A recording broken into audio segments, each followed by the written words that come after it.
in my brain, it makes sense. The only thing we have to Beer. is Beer. itself. Beer. So many choices. Only no function beer well without. Woohoo! Beer!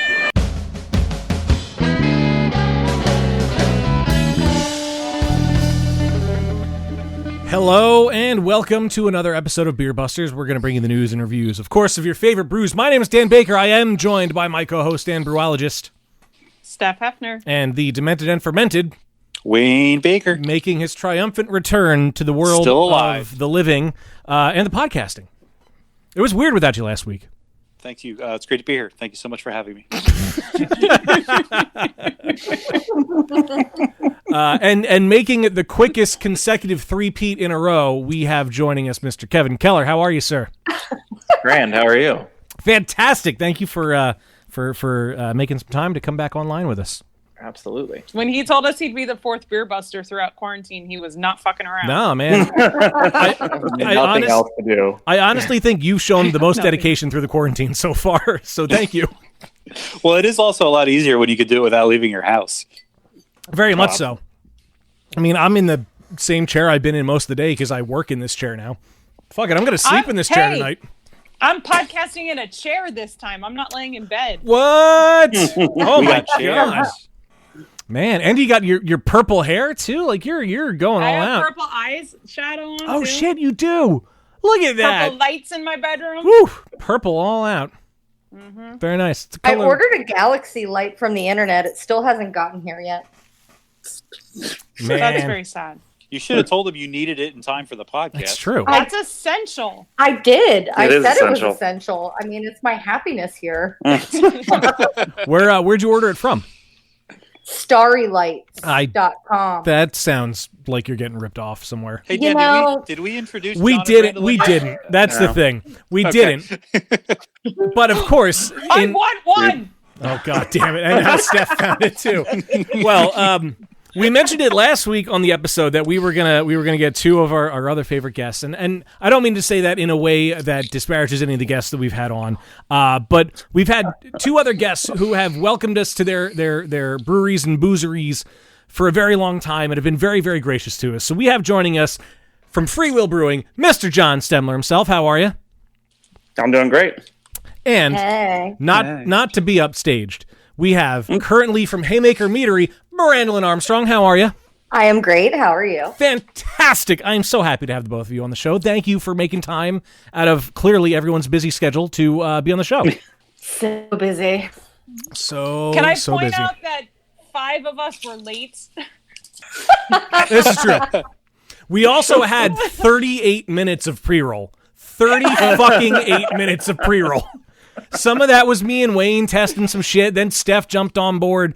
And then we were trying to figure out how to get John and Brandon in on this. It's pretty amazing how quickly we can actually set up the physical, far more complicated equipment that we normally use than just a bunch of like MacBooks and iPhones that we're just like lost. There's And Brandon had to rearrange the entire third floor, of course. That's true. Hey, you're That's the one true. that dragged the table into frame. They move furniture around and everything. True. Well, I got to put my beer somewhere. Although, never mind. Although I will- I'm normally set up for these types of things like at my desk solo, and like John did a podcast yesterday Boo. solo, so we had the conundrum of where is John going to sit, and I wasn't obviously giving up my throne in my office. So I moved my couch around, and now we're sitting together Yeah. With a plan. with a plan. I will just say for our listeners who won't be able to see this because we're not Yep, actually I was recording the video. Just going to say the same thing. But you guys are framed really nicely. If we were doing like an actual video interview, this would be pretty perfect the way you guys are set up right now. So you did a good job. Thanks. I like this space. This is like my think it out space. Think it Think out. it out space. And Space. John does the elliptical in here. It's creaky and annoying. But he does that. I almost bought an elliptical. Not going to lie. I almost bought a fucking elliptical. Who are you? I told you last time. I'm unhealthy. This one was being thrown out by our neighbor at the brewery, and I said, "What's wrong with it?" And he said, "Nothing." And I went, "Fine." I hate it. I hate it. I hate it. And I want a Peloton. Oh God, Those are Peloton. expensive. I know. Oh, Peloton. Guys, I can tell you from experience, Save enough a money. quick diet plan. Get COVID-19. 10 days. Oh, yeah. I mean, I lost some weight. I was gonna say you lost Be like careful 25 or what you 30 say. pounds. I had something a few months ago, and I lost like 12 to You 15 did, pounds. and I lost like 7 pounds. Yeah. We both got super disgustingly, weirdly sick at the end of December December and January, and yeah. the beginning of January. Like, Really, right when you guys got Wasn't back from flu- China, right? Yeah. it was right when we got back from So China. suspicious. I really should have not licked all the park benches, but they all looked so tasty. And there was free candy. Oh my God. Shut up. All that gum on the bottom is free candy, right? No. Oh, shit. That's how that works. Yep. So I wasn't gonna, as wonderful and cute a sentiment that it was that Wayne said you guys are framed very nicely, which you are. That is a valid point. I was gonna say, for the people who can't see this, John, your fucking hair is so long. Quarantine, man. What- I was crew cut before this. Let's say I haven't had a haircut since the quarantine began, and I don't have your long flowing locks. How long has it actually been? How long has it been since your last haircut? Oh, I usually get Years? a cut about no. Well, I mean, like your drastic haircut. Yeah, I usually get a cut about every 6 weeks to make sure it stays healthy. You gotta make sure there's no split ends, you know. Oh yeah, sure. All right, Easy well, breezy, beautiful. maybe a better That's question right. was, when did you have the idea to grow it out? Well, I'm now 42, and a couple years ago, I decided that I probably won't have hair for the rest of my life Don't lie about your at age. some point. So I figured I would just grow it out until it falls out. All right, hey, that's fair. That's fair. It's true. That's true. I know. I know. Use it or lose it, as Mhm. they say. It's getting. It's luxurious. I am so jealous of his hair. It's unbelievable. That's It why is I pretty cut it when I was in luxurious. high school, because all the girls would start getting all jealous of it. I was like, I gotta cut my hair. Yeah, because when girls are getting all attentive, you cut it. I had to get a was haircut because I in was getting too 11th much grade and attention. scared of them. So there's Oh that. boy. Oh boy. So fucking So cute. I can't what's stand it. what's everybody's drink? Yeah, I was gonna end up going into that. We should start off with what everybody is drinking. Because I have the best mic, I'm going to go first. I'm drinking Purple Monkey Dishwasher, of course, because I finally have my keg in my kegerator, and I didn't waste that much of it, and it's great, and I love it. And thank you, Evil Genius, for making this possible. There will be relative booze later on, I promise, but I had to start off with this. I got a variety pack from Love City, best variety pack in Philadelphia, if you ask me. That I bought at 4 or 5 days before I got coronavirus, and so I wasn't able to drink it for a while. So I'm finally cracking it open. So right now I'm working on the Unity IPA. So it's going to be a Love City night over here. Oh shit! You know what? Before we keep going, I'm sorry. We mentioned it in last call last time, but yes, Wayne had the Rona. Like it's official. It's legit. He is recovered. That's why he wasn't on the last episode. He was quarantining and did not have the energy to have a podcast. Yeah, so Wayne actually scene had online. the thing that we're all trying to avoid. Yeah, and I don't want to talk about it a ton, obviously. Of course I'm sure nobody really wants to hear about it. But I do just want to say one thing that, like, I was pretty confident I was going to be okay the whole time. I felt like I got hit by a bus for a week.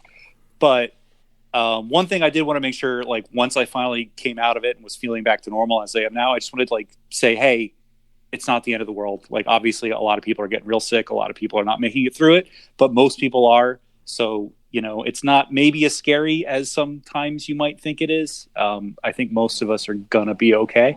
Should I turn it off? I feel like I'm evidence of that. So, Well, we're happy to have you back, and I'm glad that you are healthy.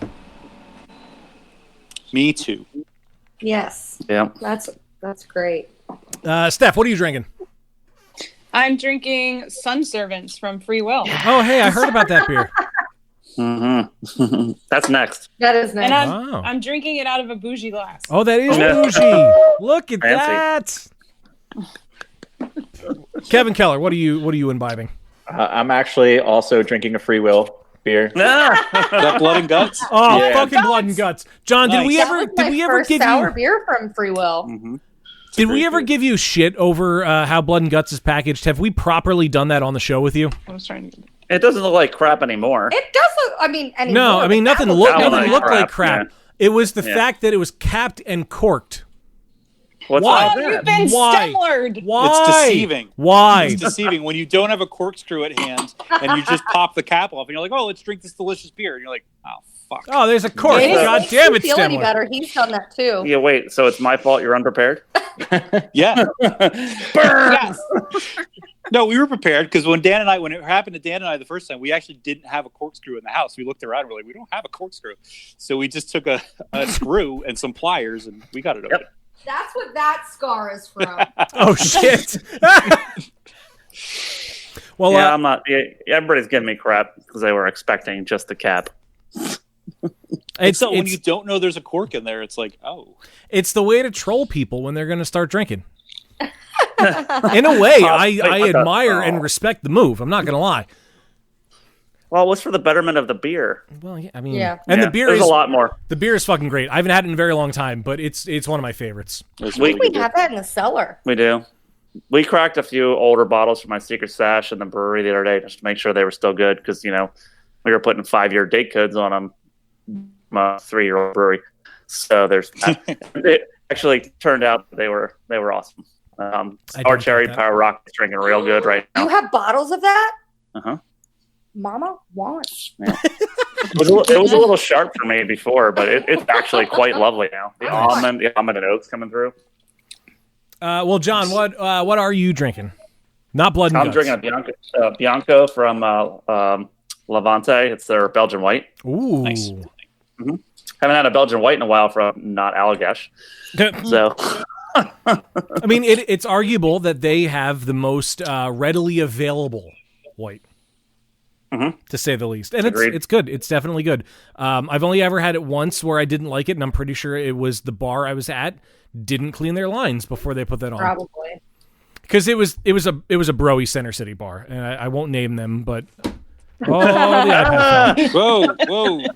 See, I wanted to prop the iPad up against the monitor so it was a better angle instead of just like my fucking under chin. Is that a word? It is now. And then it fell. But Brandolyn, what are you drinking? So I tasked John with picking me out a beverage, and he picked out Levante for him, and I feel a little embarrassed. I feel embarrassed because he picked me my own mead. There's So nothing it's wrong like with wearing that. the band t-shirt to the concert. What the fuck's wrong with that? I know. I'm sorry. Do you wear your Weezer shirts to the Weezer shows? To every show. Actually, Of course you do.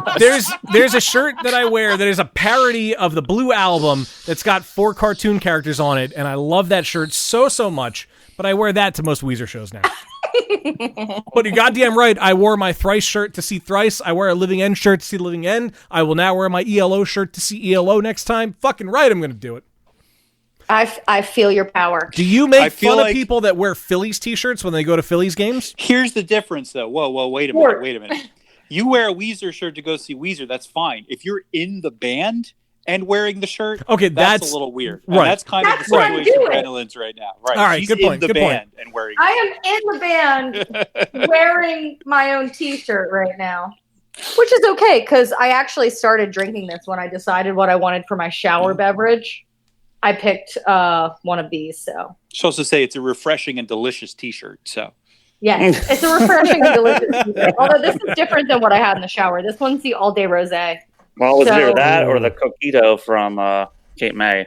I knew that wasn't your Oh, speed right I'm now. not really into that one right now. Right. That's why I picked that one. I probably would have been more into the last hurrah that was down there. There this was one of those. beautiful imperial stout that they did. Either that or a can of Ralph's, which is also in there. Ralphius. No.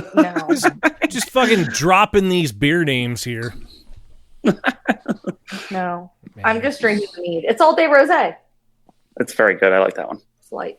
So I have to insert a motion of order. I suppose it is. Beginning of the show, I did not mention where the people in podcast land can find Beer Busters online. I apologize. Life is weird, and I was just so very excited to talk to our guests because it's been forever. And like I promise I'm not bullshitting anybody with that. It's been forever since we have either of you on the show. But if you do want to find Beer Busters online, don't forget at Beer Busters on Twitter and Instagram. On Facebook, you can find us at Beer Busters Podcast. There's also beerbusterspodcast.com. And Patreon. Patreon.com/BeerBusters is where you can find your way into some behind-the-scenes shenanigans. Last Call, of course, is the biggest thing. I don't know if either of you have done a Last Call yet, have you? I don't think so. So basically, after we're all good and we're a little sauced, we end the episode and then we keep drinking, and then like the real embarrassing shit comes out, or like the real good stories come out. So it's just extra time where like 30 people get it. And if you... It's the blooper reel. It's kind of the blooper reel, yeah. So if you're listening to this, it's you're like... Beer Busters After Dark. All bets... Oh my God, he's tripping. All bets are off. Oh my God. So if you're listening to this and you wanna find your way into Beer Busters Last Call After Dark, uncapped, whatever, patreon.com/beerbusters is where you can go. Hold on. Beer Busters Uncorked. It's uncapped and uncorked. Uncapped because and Stumbo's uncorked. here. Yes. Bigger, longer, and uncorked. Bigger, longer. God damn it. Oh, man. Well, hey, I might be blushing. The other thing we do on Patreon, what we did in the before times, was punishments. Before times, I've been calling it that too. We used to do punishment videos where we would make the loser of Happy Fun Times drink something nasty and film it, and that would go up on Patreon. Obviously, we kind of can't really do that right now. We will do it again once the world's a little more normal. We can go out places to record. But there's a lot of really good videos on there from the past that, if you haven't checked out, are worth checking out. So, and there may still be some others that have yet to be posted to Patreon because Wayne is now recovered. The most recent one I got done was Stickman. Which is fucking hilarious. Yeah. That was pretty good. Well, everything at Stickman is hilarious. Fucking Ethan, man. Yeah. So, yeah, find us on the internet. Yes, please do. And now that point of order is out of the way, here we are. It's the end of the world, and we're all drinking. But what I want to do mostly, so obviously, John, there's a lot that we can catch up with you over with Free Will. Johndalynn, as we said at the top of the show, though, you're now with Haymaker. I am. When did that happen?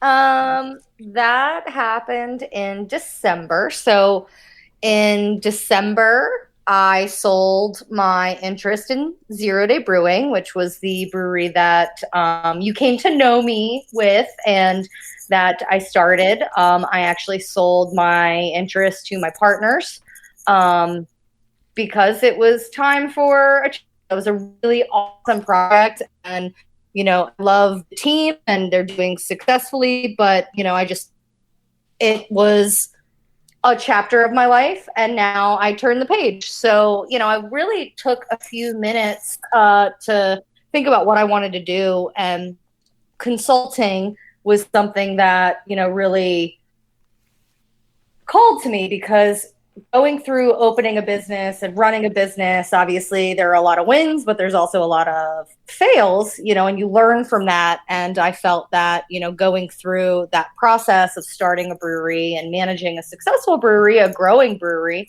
could possibly be helpful for other people. So I took a few small contracts, and then I ended up contracting out for Haymaker, and then they really wanted me as a business development role, and so I've been working on a long-term contract with them to build and develop their brand. It is a meadery, so it is a beverage, an alcoholic beverage that's fermented from honey. I'm sure most of the listeners would understand that, but some don't. You'd be surprised. I'm still learning.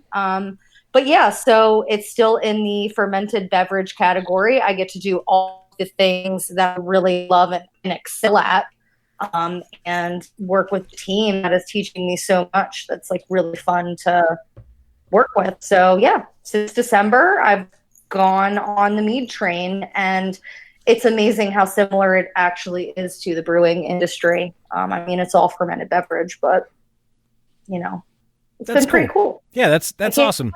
We've had a couple of meaderies on the show, and every time I get giddy, and I think we all do. I don't want to speak for everybody else, because it's something else that we get to learn about. You're right. It's that it's a fermented beverage, and it has a lot of similarities to the brewing industry, but it's not beer. It's a different process. Yeah. There are similarities in the process itself and in marketing the beverage, but at the same time, it's something completely different. And there are different nuances that can go along with it, and it's really fun to learn about. So I guess that's my roundabout way of asking, why the fuck haven't you said, hey, we should do a podcast at Haymaker? So I don't know if you've noticed yet, but there's been a lot of stuff going on lately. I know. We're also in the process of multiple projects, which, obviously in the before time were really exciting, and, we knew exactly what steps we were taking. And then, the bottom dropped out of the entire industry because we were working on the production space move. So we were formerly producing out of Montgomeryville, and we decided to move into a built-out winery space in the cellar of Free Will. So our production will actually be coming out of there. And at the same time, we were simultaneously planning and opening our first stand-alone retail establishment in Phoenixville. I can't say where yet, but it's right in the thick of things. So we were undergoing that, plus a little bit of a brand refresh, which is still ongoing. So there were a lot of projects that required a lot of management and execution and creative vision that we were working on that luckily we've still been able to continue working on. Thank God. We're essential. Well, and I mean, that all sounds like recorded at Haymaker because we haven't opened our official retail space. We've been distributing and direct shipping since we're technically a winery product. Well, I appreciate that. We've recorded with places that haven't opened yet. Just throwing that out there. Wow. It will happen. It will happen. And I know it will, and I have faith that it will. So top of the show, when we said we were drinking, I mentioned that I will have relevant booze later. I don't have Haymaker. I sincerely apologize for that. I do have some leftover Rebel Hive mead, though, that I'm now sipping on, which kind of actually leads me to a question that I didn't think about until when I thought about how I was going to mention that. In beer, there are collab beers. Are there collab meads? Does that happen? Yeah. I actually, on my Instagram, I talked about one that I just had with Forest and Maine that Haymaker did pre-brand. So Adam is the head mead maker, head mazer. He makes beautiful liquid. I mean, beautiful. It was a questionable endeavor for me to move into mead that I wasn't too familiar with until I tried all of his products. And seriously, John can tell you, it was a 2-month discussion about taking it and then obviously trying the products because I didn't want to represent a brand that I didn't feel confident in. So the funny part is, we got all of his meads to pretty much try, and we decided to just go for it. And I forgot the original question already. It was if there were any collab meads. Yes. So the way that Adam does the collabs are we do a beer version of the collab with the brewery, and then we do a mead version of the collab with the meadery. So you actually are able to try the same concepts applied to both the beer side and the mead side. We've done collaborations with Forest and Maine. We've done collaborations with Free Will. We've done collaborations with a couple different other businesses. Blood Moon Tattoo Studio is one of my favorite collabs that Adam has done, and that was also pre-brand. It's a guava and hibiscus mead that almost is reminiscent of the very trending shake beers, but like the ones that are executed properly, if that makes sense. Don't forget about the collaborations with other meaderies, like and we do collaborations with other meaderies. We did one with Garage East down in Florida back in January, I believe. Yeah, that is going to be released soon. Actually, it was done with a shit ton of fruit. And metric shit ton? A metric shit ton, yeah. I don't want to give too much away because I know that they're working on all of the branding between. Super secret. Yeah. But it was really cool to kind of, I started right at the time of that collaboration, and learning his process was pretty cool. We talked about doing a Zoom collaboration. So we all kind of work on a recipe with a couple meaderies that we want to do a collab with, and then we brew them independently, and we just kind of Zoom in and do it together. It's not really something that will be marketed, I would say, but just something for fun, because we're all feeling a little bit sad because the creativity and the production has slowed a little bit in these times. So we just want to get together and do something fun. Yeah, not being able to physically be in, I mean, obviously everybody's doing stuff like we're doing right now over the internet with Zoom and video calls and conferencing, but it does, there's a certain something for being in the space, being at going to another meadery and seeing their space and trying the product and actually physically being there, that I think might get the creative juices flowing a little bit better than just like talking across screens. But it's great that, you guys and other people in the industry who, it's kind of weird. You feel like if you're just starting out, you would be the most vulnerable when something like this happens. But not necessarily, because all the things that you mentioned that you guys are still working on are things that you can still do, because they're not things where you're not open to the public, which is like the biggest thing right now, is that you can't have people come into your space. And so, when we talked to Kevin a couple episodes ago, last time I was actually on, about everything with Prototype and how being in such an earlier stage of the business development is kind of advantageous right now, because you're not scrambling to keep the lights on at some giant facility that you have to pay the mortgage for. You're still sort of planning things out, and you can still do that. Yeah. I mean, we are able to be more nimble.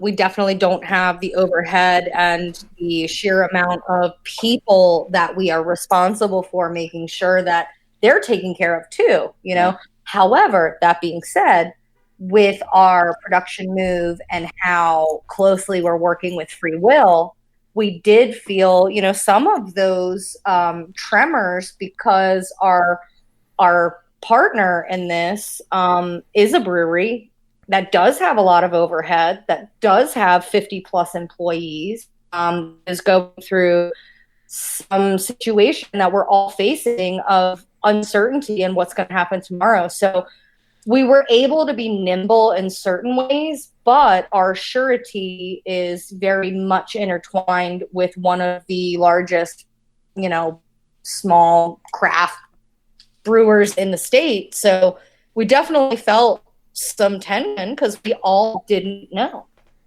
Yeah, and that's crazy. You can't, and this is the sort of thing, we touched on this a little bit before, where when you open a business or you run a business, for years, something like what's happening right now is an unknown. Like, you have no idea that this sort of thing is going to come along. I mean, the economy goes up and down, things happen in the industry, but for the whole world to just grind to a halt all of a sudden, like, no one is prepared for that.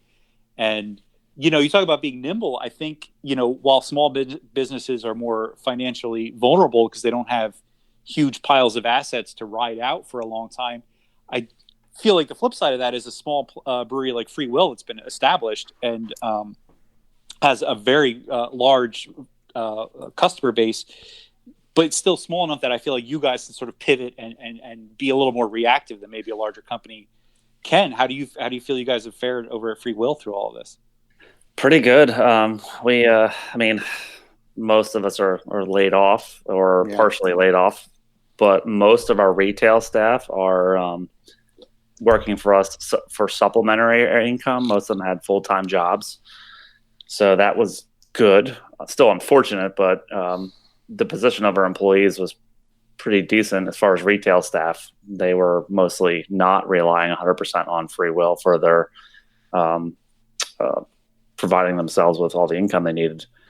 But when this started to look like it was going the way it was going, we actually met with our primary wholesaler, our landlord, and spoke with our bank and set in motion what happens when this happens. And we set ourselves up for the ability to ride this out for a while. Our bank flipped us to 3-month increments of interest-only payments on our loans. And our landlord is in a position, thankfully, that he can sustain not getting paid for a few months. And our wholesaler said, we were the first company that actually approached us and said, okay, how's this going to affect us and what's going to happen? So they've been a good partner. And even though we're only at about 17% production, grocery is still going. So the wholesaler is still moving. And thankfully, we are able to do takeout and curbside from Percy. Peddlers is 100% shut down. But they have made our rent halved at Peddlers. Nice. And Percy Electric actually made it so it's only 50% of the electric rate. Well, that's nice. Yeah, so that's really awesome. So now, is that deferred or is that just forgiven? Gone? It's forgiven. Oh, that's good. Great. That's really good. I know. So. I think it was last week, Kevin, you had mentioned, since you're in sales in the beer industry, that packaging was actually moving fairly quickly. John, are you seeing the same thing? And I know, Kevin, like we haven't heard from you in a while. And absolutely. Packaging is flying. I mean, we are not really an ebb and flow company. Things are generally pretty steady Eddie with us. So even this, it took a dip right away when everybody didn't know what the heck was going on. But our weekday takeout sales at Percy location are actually up in dollars. Weekends down, but we're missing all the events. We're missing all of Peddlers. So revenue is still way down. But with the overhead a little lower, it's pretty good. I mean, I'm fortunate enough to have a situation where we have a lot of packaged product availability, both cans and bottles. So we have not needed to do growlers or grabbers, which we feel was a potential contact risk. Yeah. So we were able to, just do the packaged takeout sales.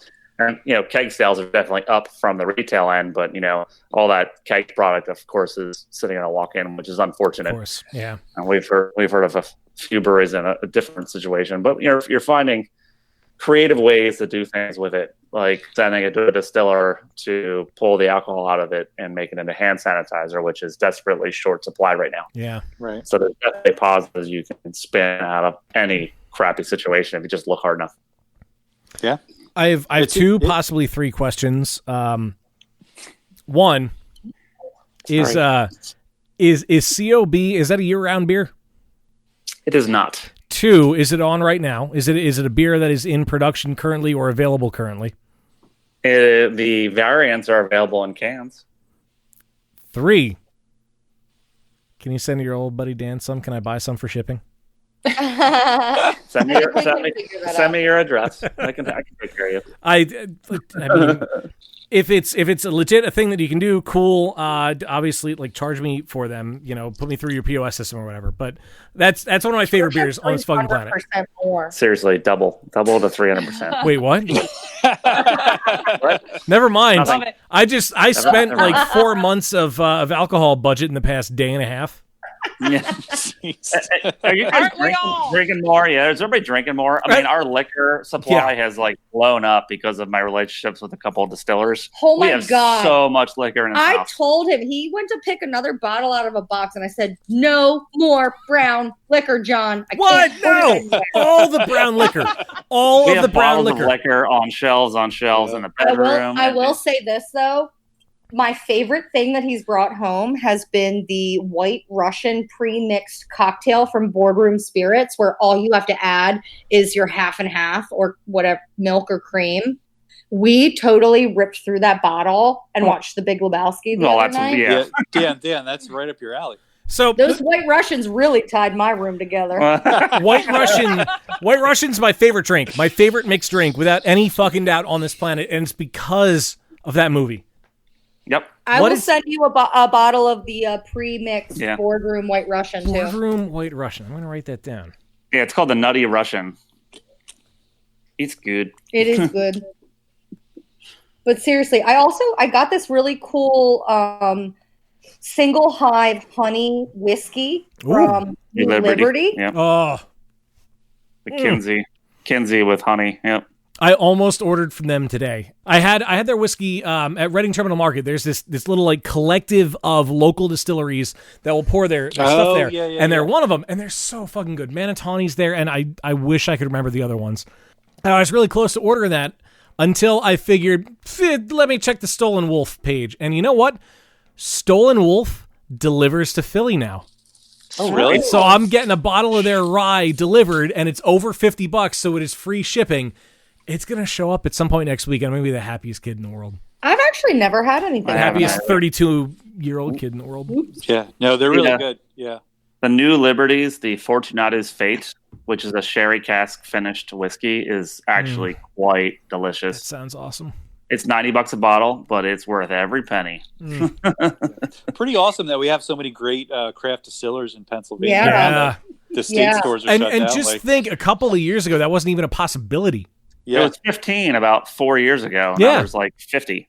I will say, of course, the times are really rough, and I'm not trying to make light of them. However, I think because the state stores have been shut down, there are a lot of customers that have discovered what their, Pennsylvania craft distiller and winery, and I think they knew about breweries, but I feel like it's brought a awareness, and actually a lot of my friends that are either owners or work, with the various distillers or wineries are also saying like their sales are up because there is this awareness factor, especially if they're doing any type of targeted Facebook or Instagram ad, which is something that, was already like on the Haymaker agenda, but like, there is a great opportunity here because people want to drink differently. They're getting bored with their same old. And that's why, wineries, distilleries, have a pretty good leg up. I'd really like to see breweries be able to do more with their shipping capabilities. And I think that a lot of this might bring some light to a lot of things that need to change to make the consumer happier. Yep, too. Definitely. Yeah. So this actually kind of goes into a question and a topic I wanted to explore, considering we have now, obviously we're all seasoned beer drinkers, people that are in the beer industry. Obviously everybody has experience with that. But now adding mead to the mix, where do we think, especially considering, as we joked about earlier, we're all kind of drinking more, where do we think the alcohol industry is going to go? Because obviously before shit hit the fan, we were all kind of worried about the craft beer bubble kind of bursting or, evolving into a different form besides a bubble or, what have you. Its final form. I think the blob or maybe like the slime from Ghostbusters. I was thinking of several, like a many-headed dragon. Ooh. Okay. Like a Hydra situation. Yeah. So we, at least, my journey as an alcoholic has been starting off with cheap beer. Drunk. Good at meetings. We're at a meeting. Can we consider this not an AA meeting? I guess it could be. Started off with cheap beer, and then cheap alcohol and the fucking blue wave shit that still gives me nightmares. And then, your palate gets a little more refined, and then you end up going for, I really, really enjoy whiskey at this point, and it is absolutely no secret. And I enjoy mead. I don't know much about mead other than it's made from honey. I don't know much about whiskey, even though people have tried to teach me. I just know what I like. But I find myself getting more excited over something like whiskey or something like mead, where it's like an unexplored frontier, I guess. Yeah. Where do we think that's going to go? Do we think mead might be the next move? Do we think whiskey might? Do we think people are at this point going to go with the things that they know already? What do we think is going to happen? I think when things return to some sense of normalcy, you'll see the trends continue that have already started before the world went crazy. Where it's everything, like it's mead, it's distilleries, it's cider, it's all this stuff. The future of beer isn't beer. We've said it a million times. And I think that's gonna continue once people are able to go out and explore a little more. But maybe right now, people are sticking to what they know just because the comfort of it, or what they have access to. Yeah, that's true people too. Can't get what they want. Yeah. I think because people can't get what they want, they're more willing to try New stuff that they can get. And I think that the companies that are able to pivot to direct shipping or delivery or pickup, are that's packaged product, are seeing less of a hit. I mean, even though Haymaker is a kind of a smaller, lesser-known brand, we're in grocery. Like, grocery is a saving grace. We distribute, to Wegmans and Whole Foods and, so that's still going. But I think people and their access is going to indicate what type of trends we're going to see. And I think that at least in Pennsylvania, wine and mead that's produced under a winery license, because you can actually produce it under a beer license too. Wine that's produced under mead that is produced under a wine license can be direct shipped. So I think we might see trends that follow supply. Yep. So whatever can be supplied is what people might start getting more of a palate or more of a appetite for. And so really great area of opportunity for me specifically, but I also think it's a great area of opportunity for other beverages that are just different. I mean, have you seen it's like death metal water? It's canned water. I still have a can of that downstairs. I was going to get it for this episode. What is it? Liquid Death. Liquid Death, yeah. Liquid Death. So this is a brand that I have not seen. I personally have not seen before quarantine. That has made quite a splash in my ads and now has popped up through my influencer circle of friends. I would not call myself an influencer. I don't think influencer is a bad word. Also, so before people start attacking that, go fuck yourself. But my friends that do kind of that, they're brand ambassadors. I'm seeing it proliferate their feeds and stuff, and I'm like, shit, how do I capture that lightning in a bottle and sell a freaking 8-pack of water for $16? I'm missing the boat here. We're fermenting. We could just sell water. Sell fucking water. Well, I mean, their water's from the most pristine spring in fucking Sweden or Scandinavia or something. It doesn't matter where it's from. It doesn't matter. Oh, I where know. It's from. I know. It's in a can, and it's water in a can. Yep. It is water in a can. It's all marketing. They use a lot of shock marketing. You can sell your soul for a case of it, so they use that as testimonials, and they kind of go off the rails with everything they do. I know they have some famous cartoonists doing all of their ads as well, so they just dumped a boatload of money into the marketing. So that's really where they've taken off. It's time to shine, right, Kevin? You can really have a platform if you have the means and cohesive branding and you have a niche. I mean, I would say that is definitely a niche, because I think one of the ads that I saw was if you don't like us, fuck you. And I'm fuck yeah. Still didn't buy the $16 water, but but it's one of those products where you're buying the idea, you're buying the brand, you're not buying the liquid. It's like a pet rock. It's just the marketing is so cool and appealing that people actually buy. You can buy jars of air from the Swiss Alps. You can. Anything. You're just paying a lot of money for a novelty jar. The internet's amazing. People would pay for Percocet air.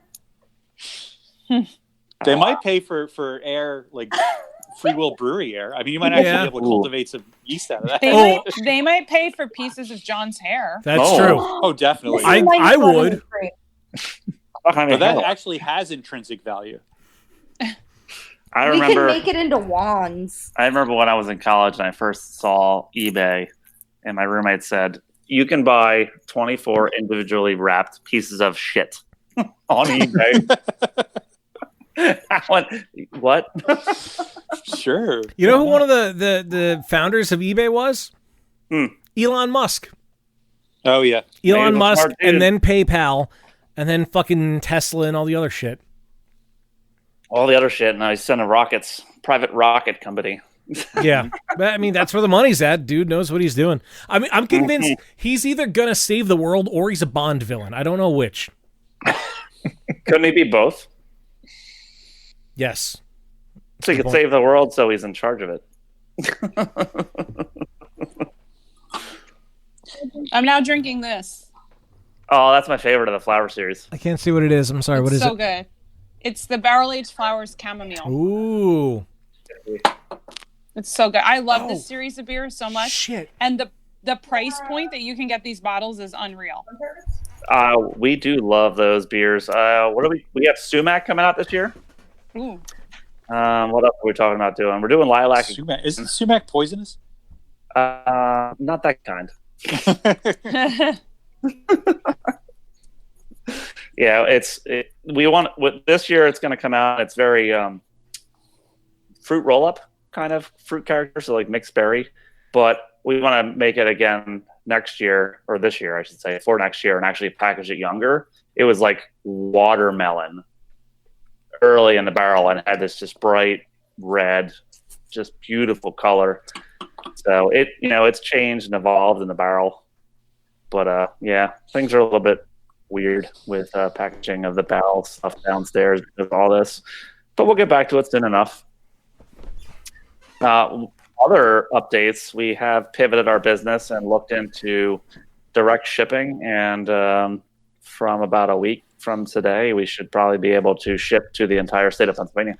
So I can get my COB. All right, good. When you hear this, that will be available because it'll be like 2 weeks from now. Yep. That's amazing. That's cool.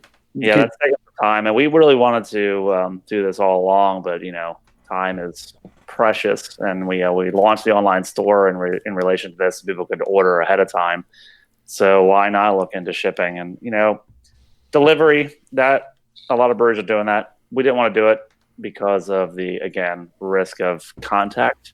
We'd rather have the professionals handle it, either a courier or a delivery company. So we actually went with UPS, and it's taken some time to work our way through that. But we have all of our alcohol addendums for both wine and beer. So once the winery comes online, we'll be able to ship wine too. That's so awesome. Cool.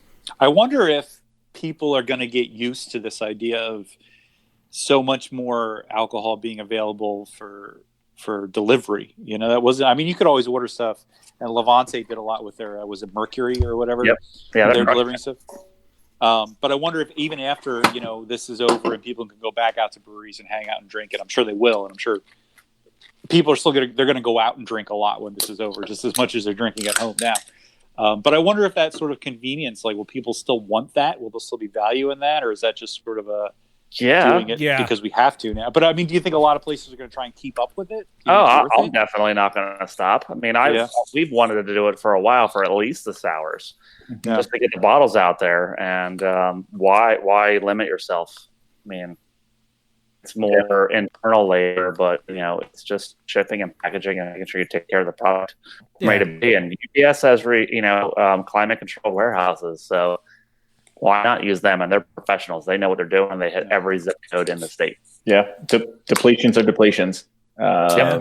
Any extra avenues of revenue are positive, and I think with this pandemic, it really changed the way we look at access to beer. There's a lot of breweries shipping from around the country that are some big name breweries like Burial, Adroit Theory, are some of the ones that are shipping that, and some of the meaderies too. I know Garage East and Superstition are also shipping. So it's just making a lot of the harder to get brands that were really on the up and up.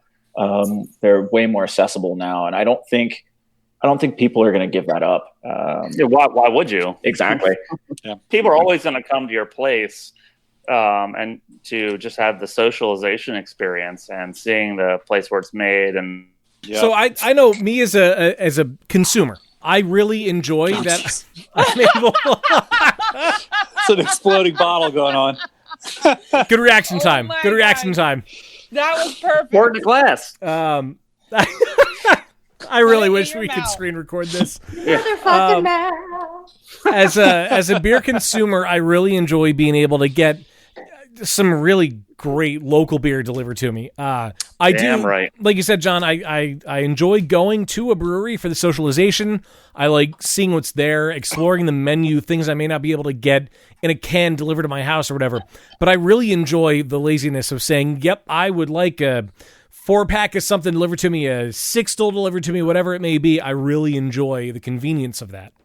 Damn right. I mean, we analyze our numbers. We have a pretty high recurring trend of people coming back to the brewery regularly, but I think you'll get higher frequency of purchases if they come to the place once or twice a year, but also can get it shipped to their door.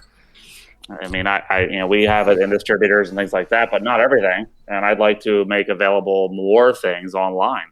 Yeah. And I think one of the big things too is like the Uber limited stuff isn't going to be available. It's going to be more of like your core beers, like for Evil Genius, like Stacy's Mom or Purple Monkey would be available, but like Trust the Process wouldn't be.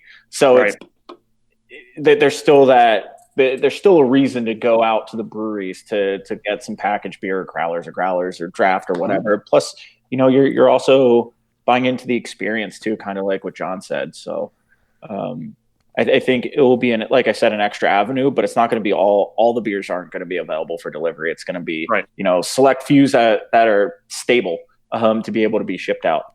If you have 3 cases left, you're not going to put it on your online store. No, absolutely. You're going to leave it for tap rooms experience and people locally to be able to get it. I like how there's a lot of breweries that are also sort of pushing their idea of packaging right now. Bierstadt Lagerhaus, who said they would never can, is now canning slow pour pills, which is fucking amazing. And that's why I never say never. Yep. Right. And there's a lot of breweries that are now doing crowlers or really increasing the push for crowler sales that they never did before. So it is forcing the business side to consider new avenues. And I think this is just going to help the consumer as we get past all of this moving forward. Also, it's always about the consumer, really. I mean, that's why we have to. It should be about the consumer, but 9 times out of 10, like anything, it's about politics. Well, yeah. Oh, Steph, what is that? Is that Mooey? Is that what that is? Yes. Oh, you drinking Mooey? I legitimately almost drove to Bethlehem last weekend for Mooey. I'm drinking 2 beers. Steph's double-fisted. You know what? I'm working on my second. That's all fun stuff. You know what? This might be the time for me to drink 2 beers. Why not? Are they going to be the same beers? So, John, we mentioned COB earlier. Oh, here we go. Yeah, a couple of years ago, there was a variant of COB, and I think we mentioned variants earlier. I am currently. I mean, can you see what I have? Can you see what that is? The brown beard. Brown beard. Can you? I'm going to turn the bottle. Can you see the year? 2016. That's the good batch. Versus, I was gifted a bottle of the 2017, and I've talked about it countless times on the show. There you go. Your comparison is done. I've talked about him on the show a lot, and Wayne, I apologize. This was supposed to be done with you here, but I figured there's no time like the present when we're gonna have John Stemler himself on the show. That I'm gonna do my side by side, and I'm sorry it took this long. You know who gave me the other bottle? So I bought a bottle of it. I'm a bubble popper. I'm sorry. He is a bubble popper. I bought the 2016 myself, and I was gifted the 2017 by Evan, who used to be with Manioc. I know Evan, yeah. We recorded at his house before he was going to open his own place. And is that when you got that? Yeah. We recorded at his house? Wow. We haven't followed up with him since, but yeah, he gave me that bottle of it. I bought the 2016, he gave me the 2017. I thought it was longer ago. I thought I had a 2015, 2016 matchup here. Well, you're still like 3 short of a proper vertical. Well, I know, but fuck you know? Wow. That's a bigger bubble pop, I think. I'm just jealous because he's drinking them. You know, now that you're clear, you could just. Now that you're clear, Wayne, you could just come to the house. That's true. I am free of quarantine. Although I can't come to the house now because I've been drinking. Yeah, what boozy shit are you guys drinking? You're drinking out of fancy glasses. Adam tasked me with bringing home one of our experimental pet nat meads. Champenois. Which we did method champenois. So so it's Petulant Natural. It is bone dry, sparkling mead. This one is done with Moscato grape and orange blossom honey. And it goes through a, it's carbonated in the bottle. It's bottle conditioned. So if it's it's been a while since we learned about mead on the show, but if it's like super dry like that, is it higher in alcohol then? Yes, this is about 12%. So this is going to be. I was going to say, so it's up there. Yeah. Yeah, this is in line with like champagne. We're doing a lot of fermentation experiments because we like all of the things, and I think mead gets this traditional Viking, very sweet reputation, which isn't a bad thing for those types of meads, but I don't think that all mead is defined by that. So we have really been doing a lot of fun projects, and this is one of them. So there are 3 of them. They're experimental, but one is Moscato grape and orange blossom honey. Another one is done with blackberries and dark cherries and Petit Verdot grapes. And then another one is done, and these are like, it's super new. So another one is done, and it's actually called Bougie. That's what we were going to call it. It's Bougie. Yes. It's amazing. When you said that earlier, Steph, I was like, that's been my word. That's my word. Bougie. But that one, it is raspberries and a little bit of, I believe, basswood honey. Yes, it's raspberries, basswood honey. And it is just so aromatic. I would say for the first time, Adam attempting these projects, and me actually getting to work on these projects. I've gotten knee deep in these projects, actually. So I'm going to give myself some credit here. Because normally I'm business Brandolyn, but also I'm production Brandolyn now. Mm-hmm. But yeah, we did these, and it seriously tastes like champagne. Mm-hmm. This one particularly. The other ones are definitely deeper, especially the Petit Verdot. But we had to disgorge a bunch of bottles, which was really messy. Yes, it was. And Adam looked hilarious, like the Gordon's Fisherman on our Instagram. Which luckily, like, he lets me take pictures of him for. Yeah, completely suited up. But that's what we're doing. 2016 smells maltier. What do you think of the difference? Which one's your preference? Me? Oh. I mean, you can also answer if you want. No, Dan, he doesn't care what you think. The 2016 is definitely maltier in the nose and in the flavor. 2017 has a nice sweetness to it, which I really enjoy. Like more than just a malty sweetness. I'm glad I'm doing them side by side. I think 2016 would be my favorite, like you said. I think you said it was the better of the two, but I like the 2017. It's good. Would you say anything different after John said that he thought the 2016 was the better of the two? Yeah, it's the least I can do than agree with the man behind the business. He is older and wiser, Dan. Much older. We don't even know how old he is. I mean, he's 42. He just told us. I was playing into the myth, Steph. I remember when he thought I was 50. And that was 2 years ago. So you'd be 52. Was that on the last For the time record, I didn't ago, think you were 50. No, that was Steph. I did. If I can look as good as you when I'm 50, now, it'll be great. Now. Yeah, he is younger now. He's Benjamin Button. Yeah. Mm-hmm. Yeah. Brandolin's making you younger. She is, actually. And he's making me older. Probably. But in a wisdom kind of way. Nice save. Whatever. Anybody that knows us knows. Knows what? We're good. Oh, yeah, we're definitely good. I was going to say, how does that sentence end? What do we know? Yeah. What do they know? Is there cameras? I lost my strap. Ow. Oh, darn. Brandolynn, how many tattoos do you have? A lot of unfinished ones. So, fun story. I started this half sleeve.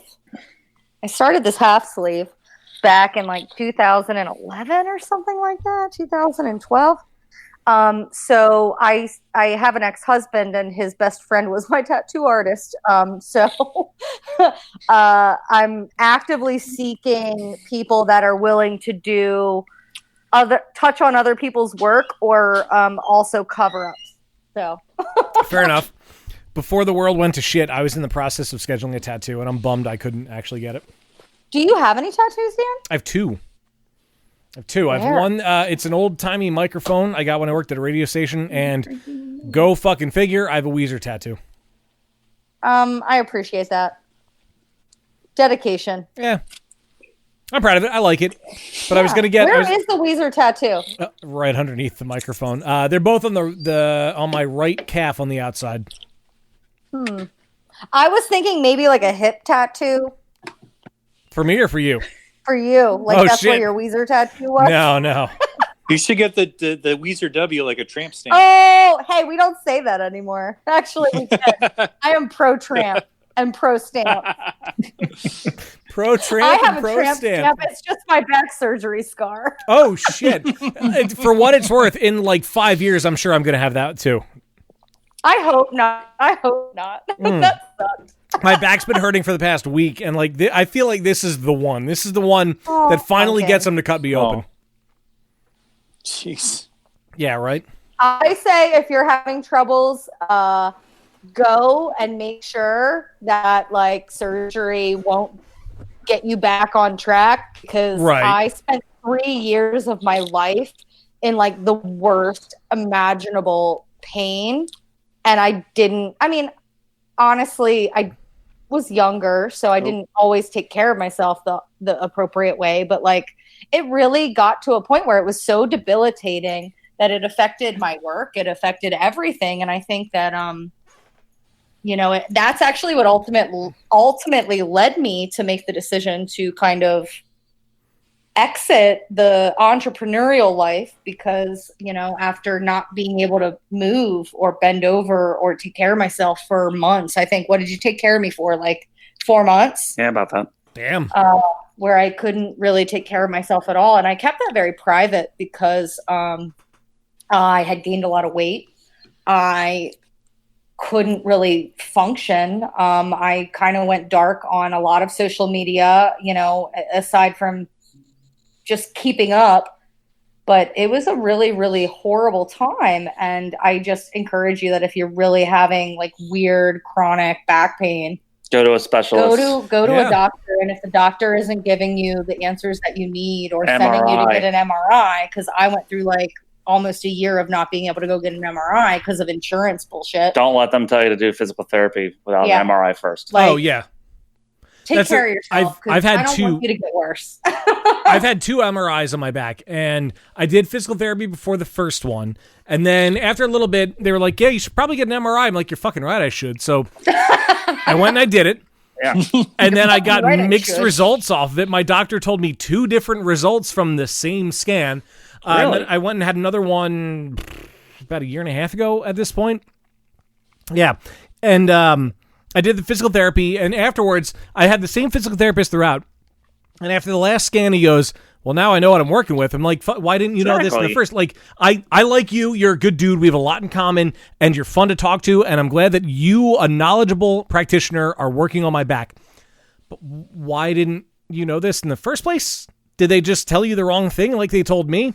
They told me I had arthritis, and turns out I have degenerative disc disease. Yeah. Yep. Like that's the thing is they target they tell the MRI specialist to target areas, and if they're basing it off of what they think it is, and if they don't see anything, you'd have to go back and they have to say like target something else. They don't actually just scan your whole body. I think the hard it's a lot of data. I think the hard part is just all of the holes, and this is a Beer Busters podcast, it's not a healthcare, reform podcast, but I mean, my experience with the healthcare system directly related to how I could service my business within the beer industry. So, I always teach my students. So I teach as part of a brewing science course. And I think when and it touches on more than just brewing. I think the name is misleading because it's really a 32-week, workforce redevelopment. It's meant for adult people looking to change careers, or maybe their, job has been displaced, whatever their manufacturing, area. So we touch on business, we touch on starting businesses, we touch on brewing, we touch on marketing, all these things. So just to set that kind of standard, we get a lot of students that are looking for different ways of handling their business. And I teach them, it's not just about taking out your 401k and brewing beer. There's so much more. I was like, you need to learn about taking care of yourself.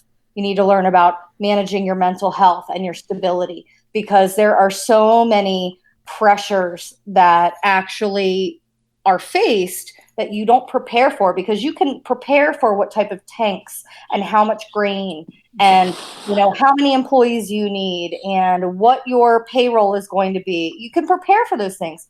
What you cannot prepare for is interpersonal relationships and yourself and your own mental health, your own stability, and your physical health. How much is 100 hours going to take a toll on your mental stability and your relationships with your friends and family? When I don't know about you, John, but when I was going through the phases of asking about everything I needed to know about opening a business, that was not on the forefront of my brain. And that is not something nobody except for Dominic, your business partner, was straight with me about. It's funny too, because I met Dominic back in 2014. And I came to Free Will, and I was like, I'm Brandolyn. We're opening Alter Ego Brewing Company, which was the name before of all the trademark issues. And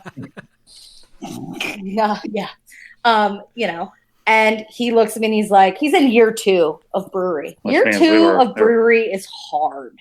Broke as fuck. Year 1, at least you're riding the high. Year 2, you're like, what the fuck did I get myself into? Yeah. And he just looks at me, his head is in his hands, and he's like, do you want to make money? Do you want to make money? Because there's not money in this. And I was just like, what a fucking asshole. But no, like, he totally gave me the real side of what nobody else wanted to say. And so I took that at face value, and I worked on ways to, make sure that we didn't, as far as I could, suffer those same issues. But nobody talks about the toll that small business, regardless of what industry, takes on a person, because small business is small business. It's why we're looking at all of these, uncertainties right now with, are they going to open back up? It's because we run on hopes and dreams, and we don't always have that big bankroll that the big players have. So we can't weather these storms as easily. And that's why I think it takes everybody's support of those small businesses to really make it every day. And we'll get the small businesses through this right now. Yeah. As we mentioned earlier about like the beers and alcohol that you can order and get delivered to you. And when I bought my bottle of Stolen Wolf whiskey earlier, I was chatting with somebody at work, a friend of mine who I got a job at the company I work for now. And it's like, yeah, the PLCB is doing curbside pickup and you can do delivery if you get it right. I'm like, yeah, no, but I'd rather support a local business. Granted, the place I got my booze from is not local necessarily to me right now in Philly, but it's an independent business who I know I like their product, who probably needs the support, and I'm really glad I was able to get it. And even beyond that, Brandolyn, you mentioned mental health, physical health. As somebody who is only now in his early 30s trying to gain some kind of control over my life again, I cannot stress enough the need to take your mental health seriously and your physical health seriously. Last episode, I told Steph that I was going to make a cashew cheese. I still haven't done it yet, but like I'm trying to eat healthier, and I'm trying to actually, I went to therapy the end of last year, beginning of this year, and then we stopped and we were like, hey, you're at a point, let's see how far we go. And then the world fucking ended, so I had a therapy session last week. And the least you can do for yourself is take care of your mental health. Yeah. Without going too far into detail, I think I can officially clinically say over the past couple of years, I've battled with a mild form of depression, and it's nice to finally take it into your own hands and try to not, it doesn't have to define you. Try to talk to somebody, make it right. Your mental health is very important to the rest of your well-being, and that's the least you can do as a human in this society is say, yep, I gotta gotta talk to somebody and I gotta take control of this. This isn't my life. My life is what I say. Yeah, absolutely.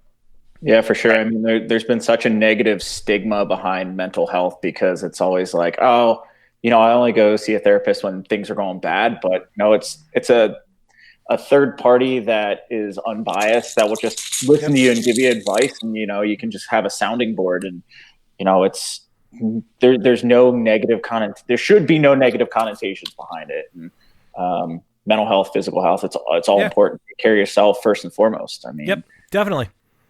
Work is a part of your life, and if you're a small business owner, especially in the alcohol industry, if you're a small business owner, yes, livelihood depends on it, but still, just talk to somebody.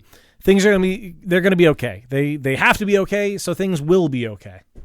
And I have suffered from depression and anxiety for as long as I can remember. It has severely impacted many things in my life from the time that I was a child. And I was talking to John the other day, and I was like, I feel really guilty because during all of this upheaval, I have felt actually somewhat the best that I felt in a long time, because I had a lot of closure in some projects. I had a lot of support with new projects. I'm very privileged and thankful to have a loving family environment at home and a job that is really invigorating me. I feel almost guilty because my anxiety has waned a lot, because I feel like people are being more forgiving. I've always held myself to this utmost standard of perfection, and I am a recovering perfectionist. Anyone that's met me would know that. You don't say. I'm a recovering perfectionist, and I think that I always felt like I had a controlled image. I couldn't be too this, or I couldn't be more myself because I had to represent a business, or I had to be professional. And what is professional? Professional is a suit or whatever. I ran in circles of very powerful people that presented what I should be like in the industry, which was typically male and white and of privilege. So I associated myself with those qualities to thrive in an industry. And then I realized through a lot of different personal achievements and setbacks that I just don't give a fuck. I'm a good person. I think I'm smart. I'm capable. We're happy, but I feel bad because I feel like the best that I've felt in a very long time. So it's a very conflicting thing for me right now. I totally know where you're coming from. A couple of times on the show, I may have mentioned, and I know, we're all, Facebook friends and everything. Along the way, I mentioned that I was doing my my comedy classes, and I was trying to perform a little more. I felt the most invigorated I've ever felt in my life the beginning of this year when I was able to do my improv classes, to perform, get out and do stand-up finally, and fucking end of the world fucking derailed most of it. But I can't wait to get back out there and do it again. And it's a matter of being able to realize the things that you want to do and realizing how you're standing in your own way. And I only was able to do that through therapy. That I was standing in my own way, and it was a way to get out and do something that made me happy and chase those dreams. And I can't fucking wait to get out there and do it again. And I think we should do a Zoom stand up with Dan. Steph tried to get me to do that already. Okay, why not? I second Steph's opinion. Yep. Let's hear it. Right, tight five. Let's go. Tight five. No, tight three. Loose three. Loose three. A couple episodes ago, I broke out the comedy notebook. Maybe if I get drunk enough in last call, I will actually read from the comedy notebook today. Oh boy. And it's those brown beards over there, man. Fucking, they're helping. I'm They're not helping. gonna lie, I'm already maybe a little bit tipsy. It probably shows. I feel like I wear my alcohol level on my face.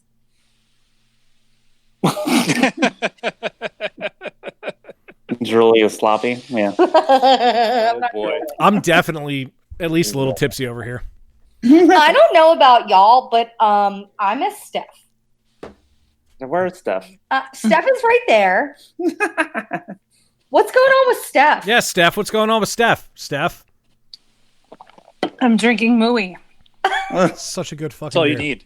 That's all you need to know. Listening to how beer. Dan is getting his life together. All you need is Mooey. Wah, wah, da, da, Steph da. has been making some delicious food. I've been following it on Instagram. Fucking Yeah, I'm also In-N-Out doing pizza a that you workout fucking made? challenge, too. Jesus. Yeah, that In-N-Out pizza was fucking legit. Dan. It looked incredible. And the burgers you guys made, oh my God. vegan burgers. And it's all vegan. Well, Right? Kind of well it's all what I saw. I wasn't gonna call you out. It's all vegetarian. I was going to say, it's all haven't been vegetarian, eating a but lot I'm of guessing you cheese. still had an actual slice of yellow American on there, didn't you? Yeah, it was deluxe American. Ooh. It makes it deluxe. It's the words start with D. Deluxe. And then L. Fucking asshole. I was looking at, and I think I've mentioned it every episode of the quarantine so far. I was looking at a flight ticket to LA for over my birthday, Memorial Day weekend, and I was so excited to go. And when all the shit broke, I was like, yeah, we're not going to be in quarantine the end of May. Let me go to LA for a total of $126 round trip. And then a friend talked me out of it, and I'm really glad he did, because we're going to fucking be in quarantine the end of May. Yeah. Yeah. I actually planned for August. Yeah. Oh, you're thinking positive. Yeah. They're talking about opening the state up starting after May 8th. Yeah, but they're talking northwestern Pennsylvania. Yeah, it's going to be the Oh, most secluded yeah. areas first. He Sure. said that that southeastern Pennsylvania is going to be last, definitely Yeah. last. I thought I Philly. was thinking like best case scenario August. That's what I was planning on. When everyone was saying, "Oh, it's going to be 2 weeks," I'm like, Yeah. August. It's a pandemic. 2 weeks Yeah. ago. We made business plan decisions based on August, and then obviously you have to make multiple different strategies if it goes past that. Yeah, I mean, you look at Disney just said they may not open until 2021 at this point. Yeah. in That's their amusement fucking parks. weird. It's wild. They've got a lot of potential of risk, though. I think All those that people the from all over the world. businesses that have Oh, a high risk potential or an exposure level, you want to do absolutely everything you can to mitigate it. Yeah, they're a high risk. Unless company you there. show up at a rally with an AK-47 and then Oh, but then you're just exercising your Second Amendment rights. then you're just trying to keep Pennsylvania open. No, just say it. Pennsyltucky. Just fucking say it. Pennsyltucky. I mean, Pennsylvania is a little more. Pennsylvania. Yeah, We're using that. Pennsylvania. So I think we're giving Kentucky and Alabama a bad rap. I know. They gave themselves a bad rap. Yeah, but they never come up and they don't come up like doing any dumb shit anymore. It's all like old school jokes. That well, Are you I mean, watching what's you're right. happening in these So states? I think the worst, at least right now, is fucking Florida and Georgia. So yeah, Florida. you're right. Georgia, yes. Florida for sure. There was one of my favorite things. So I'm still on Twitter, and I'm still relatively active on Twitter, and there's a lot of shit that's on there. What is relatively active? But one of the best things I saw was the day Florida said go back to the beaches, Jacksonville had a shitload of people on there, and one of the writers in The Good Place goes, "There's a reason we had Jason be from Jacksonville. There's a reason we had him be from Jacksonville." It was perfect. Oh man. Side note, I love that fucking Be a show. rogue. I mean, did any of you guys watch the Anderson Cooper interview with the Vegas mayor? Oh, I did. No, I did I not. heard about that. Oh, Oof. God. Oof. Vegas is my home away from home at this point, and I don't ever want to go back because of that. Yeah.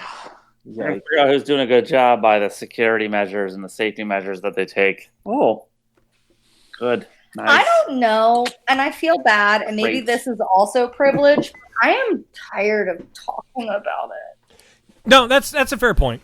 Well, I mean, what else is to talk about besides Tiger King? Don't say Tiger. Oh God. Yeah, I did. Oh God. Have you all watched it? No. What? Yes. Why not? Yes. Who said no, Kevin? I watched like 2 episodes of it, but I had known about Joe Exotic for a hot minute, so I was just kind of like, oh, I know the end of this story. So Kevin liked it before Oh, it you was knew cool. about Joe Exotic? yeah, the guys on the last podcast on the left talked about him a lot and how he's just fucking batshit crazy and like that whole story.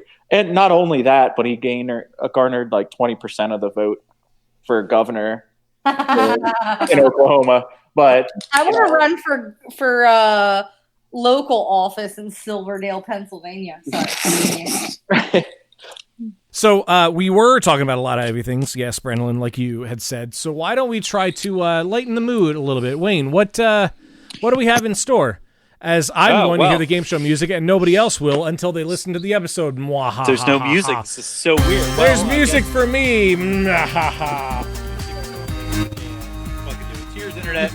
Welcome to Happy Fun Time Games, a podcast trivia segment that is a deluxe American. Today... So you have no intro. No, I didn't. I've been just coming up with them on the fly for a while now. In these uncertain, unprecedented times. No, don't fucking. What are you, a Toyota commercial? Yeah. Yes. We're here for you. But there's Oh God, no. Listen, no, seriously. There's a lot of misinformation out there floating around the internet about Corona, right? Damn it. None of us are epidemiologists. None of us are medical professionals of any kind. So we're not going to try to tackle the truths and the myths surrounding Corona, the virus. However, no, I think we are all more than qualified to talk about some facts and legends about Corona, the beer. Oh, okay. This is much more my comfort zone. So my trivia game today is just random facts about the beer that we all know as Corona. It's delicious. So most of these questions are multiple choice. However, the first one is not, but the rest of them will be. So these are just random things about Corona that maybe you knew or maybe you didn't know. And now Moo's making an appearance. Hi, Moo. Oh, Jess is interested now. Hold on. Oh, there we go. Dan, say something so we can see Moo. You can also just Moo. select This is who Moo. you're This looking is my at. cat Moo. On the Yes, screen. you can also select who you're seeing. You can just click on Dan. Oh, you can do that? Yeah, you can do that. She made an appearance during a meeting the other day. Learning the views. Very weird. I feel like my glitter eyeshadow looks. You look like you're tripping. All right. Anyway, the music's playing. Wait, Moo, come back. Let's get on with the game. So we're going to begin in time, honor, and tradition to my left, which doesn't mean anything right now. But we're going to start with Dan. Oh, So Dan, okay. you're going to be the first one to Moo. answer this question. All right. So Corona was originally brewed by Cerveceria Modella on the brewery's 10th anniversary. What year was this? When was Corona first brewed? What year? When was it first brewed, or wait? Wait. So it was. So yours So, is 10th so it was anniversary first on- brewed on the 10th. It was the 10th anniversary of the brewery Modelo, which you've all heard of. So Corona was the 10th anniversary beer. What year Exactly. was that? Okay. Yes. I'm gonna say 1816. Dan is saying 1816. Steph, what do you think? Is Corona that old? Probably not. Doo-dee-doo-doo. So weird without the music. I'd have no idea when Corona started. I think it was in the November, 1900s. December? Okay. I'm gonna say like 1950. I have no idea. Steph is saying 1950. Kevin, you're up next. What do you think? 1862. 1862? Sure. He sounds very short. He John? does. He looks sure too. That's his game. 1863. 1863. Am I? Finally. Is it my turn? Brandolyn, you are the last to guess. What year was Corona born? 1983. 1983. Wow.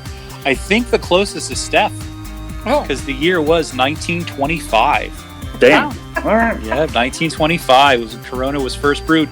The following year, 1926, if you're keeping track at home, the brewery made the brilliant decision to package the beer in the clear glass skunking vessels we know today. Brilliant. They're not Apparently, skunking us now. they decided to do this because it was supposed to emphasize the sunny color and summertime vibe of the Did brand. they not know about skunk They beer didn't- in they the didn't care. 1920s? No, they didn't know back then. If you like it, Oh. you should have stuck a lime in it. Doesn't matter anymore now. Doesn't matter. No one Moving would on. want it if it wasn't skunked. I This want is more true. questions. More questions are happening, and Steph is going to guess first I on know. our next question. Our next question is multiple choice, as are the rest of the questions in the game. In Spain, the renowned winemaker Bodegas Torres has owned the trademark for Corona since 1907. So, Corona beer is branded under a different name in Spain. What is it called? Is it called Coronita, Coronet, or Victoria? Victoria. Oh wait, It's not your turn. It's not your turn. It's Steph's turn. Well, she excitedly said Victoria, so I'm going to say Victoria. Go with Victoria. All right, Kevin. I could be wrong. Cornita. Coronita, says Kevin. John. Cornita. Oh, John also saying Coronita. Brandolyn. Sticking with I'm Victoria. with my answer because Jeff used it, and if I'm wrong, I'll feel like a dick if I change it. All right. Dan, your last one. Gut says Coronita. Dan, Kevin, and John all correct. It is in Oh, fact fuck. Coronita. Yes. Thanks, Brandon. It's international trademark law. In the U.S., that would not fly. Well, this is in Spain. Coronita means little crown. Little Corona. Yeah. Yeah, well, little crown. Corona means crown. Sorry, It's also the I would've name known. given to Corona Extra is sold in 7-ounce bottles in many markets. Yep. And those are called Coronitas because they're tiny. Interestingly, Victoria is a Vienna lager that is made by Grupo Modelo, the owner and maker of Corona. You They make claim- it- It's fucking delicious. I've never had Is it that. good? It's Really? good. Yeah. I've actually had that beer too. now They I say think about that Victoria is Mexico's oldest beer brand. John, Wow. correct me. Vienna lager. I'm sorry.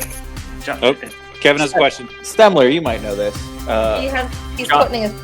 Evil Genius John claims this, but Modelo is the oldest or the only surviving Vienna lager strand still around. Kind of. Not necessarily true, but the only traditional. Well, nowadays it's different, but about 10 years ago, the only traditional Vienna lagers were still only brewed in Mexico. But as far as the new strains, I can't speak to that. They're probably being held in bottles of some German brewer's old grandfather brewmaster in his closet. But I'm sorry. What? Why do I see smoke on your screen? You need to stop doing that. I don't know. I Palo Santo wooded my living room. She shitted all over the place. You dropped the burning one on the wood floor. Wow. Friends had too much to drink. Moving on to our next question of the game, and Kevin is up to guess first on this one. So we've all seen the beer cocktail that consists of a bottle of Corona shoved upside down into a usually oversized margarita, right? We've all seen this. I've had What? one. What is this classy quaff officially called? Is it a Margarona, a Corona Rita, or a Tequila Sunset? Corona Rita. Kevin saying Corona Rita. All right, John. Corona Rita. Also Corona Rita. Brandolyn. I think I'm gonna say Corona Rita. Ooh, everybody's saying Corona Rita so far, Dan. Can you repeat the question? So there's a cocktail that's a bottle of Corona upside down in a margarita, right? You've seen this? I have. Yes, okay. What is it called? I may or may not have had one. Don't remember. Is it? Gonna go Corona Rita anyway. All right, fair enough. And finally, Steph. It's a Corona Rita. Everybody said Corona Rita. Everybody is correct. It is a Corona Rita. Interestingly, the previously mentioned smaller format bottles, those 7-ounces, are often the ones that are used to make this cocktail. So you put a Coronita in your Coronarita.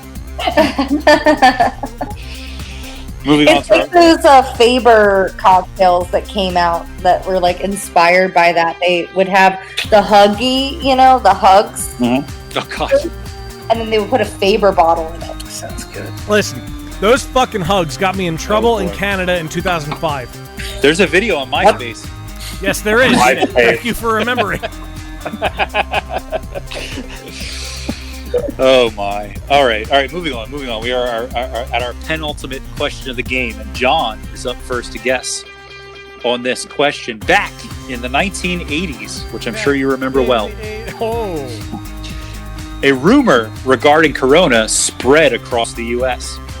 Many believed it was started by the rival import beer Heineken, though they denied the allegations. The rumor was that Corona contained what? Was it gasoline, asbestos, or human urine? I'm going to guess human urine. John going with the urine. Brandolyn? Asbestos. Ooh, going with the asbestos. Dan? What was the other? Asbestos, human urine, or what was the other one? What was A? Gasoline. Urine. All right, Dan going urine. Steph? I will also say urine. Steph will also say urine. And finally, Kevin. I'm going asbestos. Ooh, 2 asbestos, 3 urines. Kevin and Brandolyn are wrong because it is, in fact, human urine. Dang it. I've never been so happy for it to be pee. Yes, human urine. All the American macro beers have been jokingly accused of at least I am not tasting drunk. like, I know you're not. if not Bullshit. outright containing piss. What the? But this one really had an urban legend traction. We are moving on to our final question of the game. If there were a punishment on the line, I would recap the scores right now. If anyone's interested, Dan has 3, Steph has 3, Kevin has 2, John has 3, Brandolyn only has 1. Yeah, because I'm first. So, if there were going to be a punishment, it would probably be Brandolyn, but... I like spanking. Wow. All right, let's save that for off camera. All right. This is our final question of the game. Brandolyn, you are going to guess first. This one we return to being topical. In late February of this year, Corona rolled out an ad campaign for its new hard seltzer line that was eventually pulled for being in poor taste. As the threat of coronavirus spreading beyond China was quickly growing, the ad contained a tagline that many found to be a bit threatening. What was the tagline? Was it "Catch the Wave" or "Coming Ashore Soon"?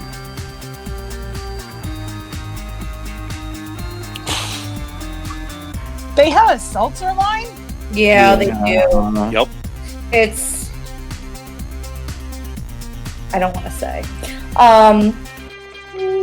I think it's number 2.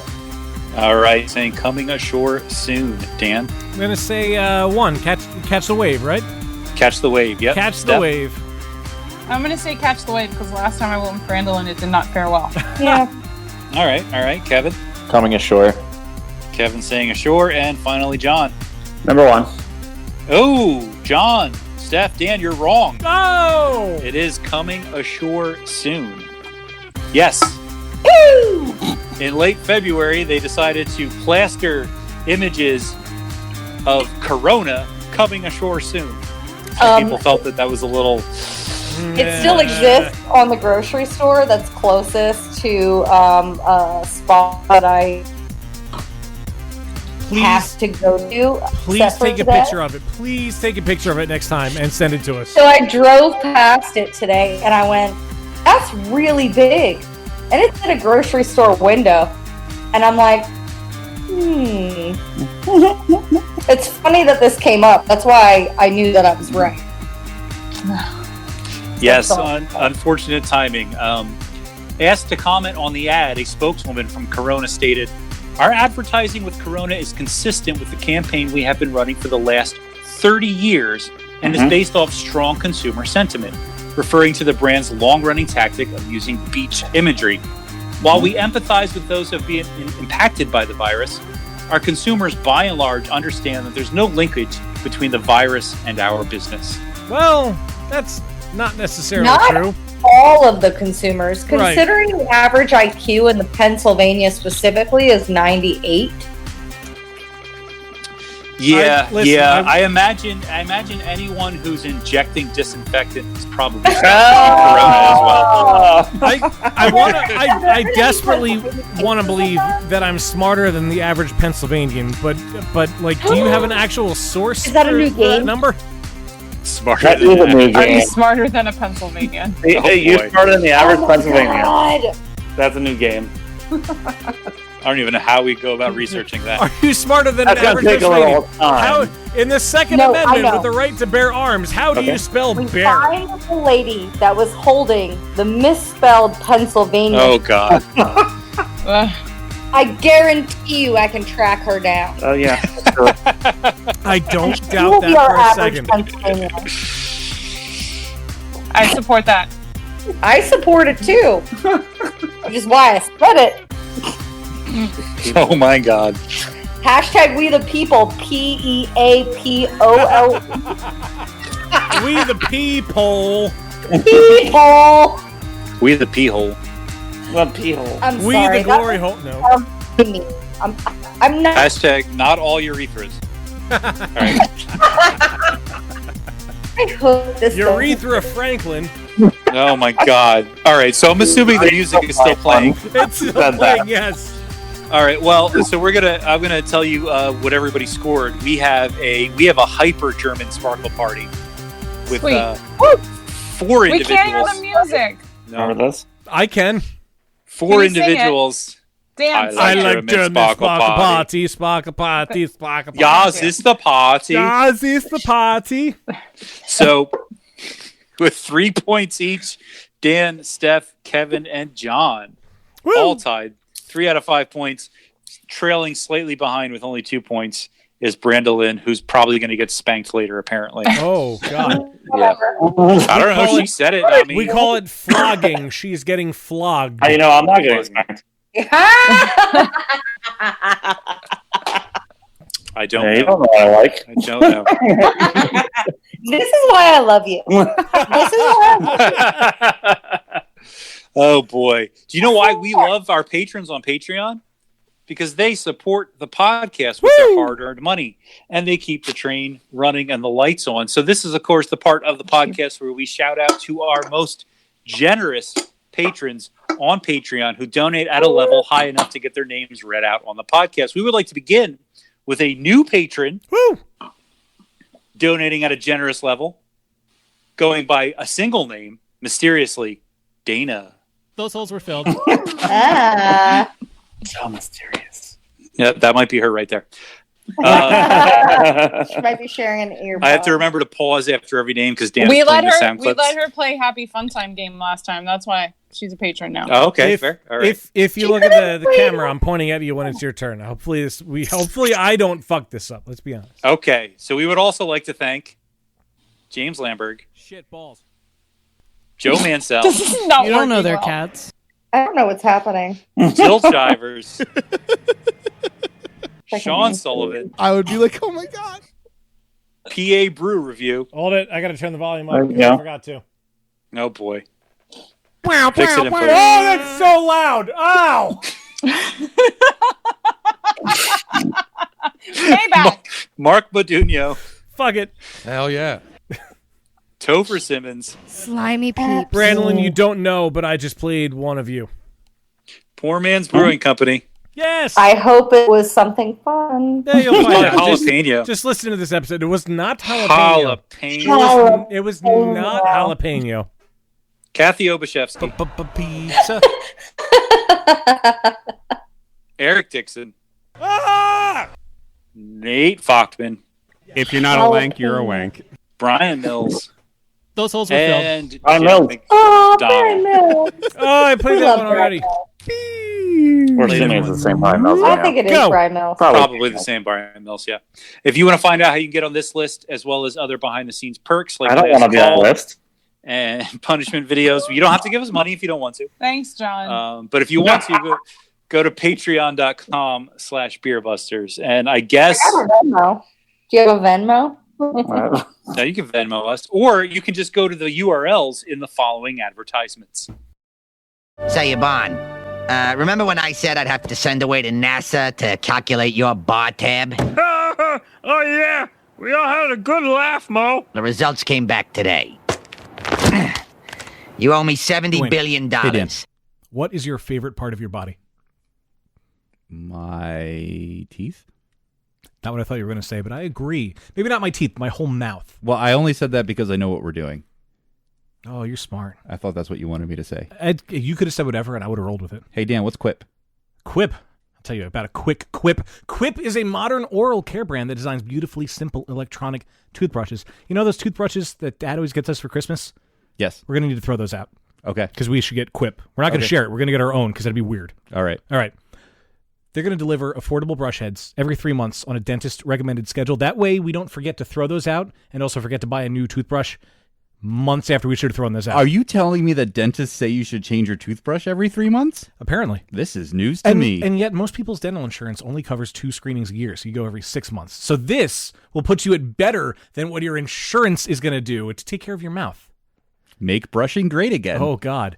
They even have some smart accessories. Like they have a wall mat so that way you don't have to fight to find counter space for it in a tiny bathroom like we have. You just have this really cool press wall mount that just goes wherever, any glossy surface. That way, if you want to take it with you into the shower, you want to put it off to the right side of the mirror, the left side of the mirror, you even want to take it downstairs to the kitchen for some stupid reason, you can take that mount with you. And, you know one of my biggest problems with brushing teeth? I use too much toothpaste. I think that's why we run out of toothpaste pretty often. Ah, okay. It's my fault.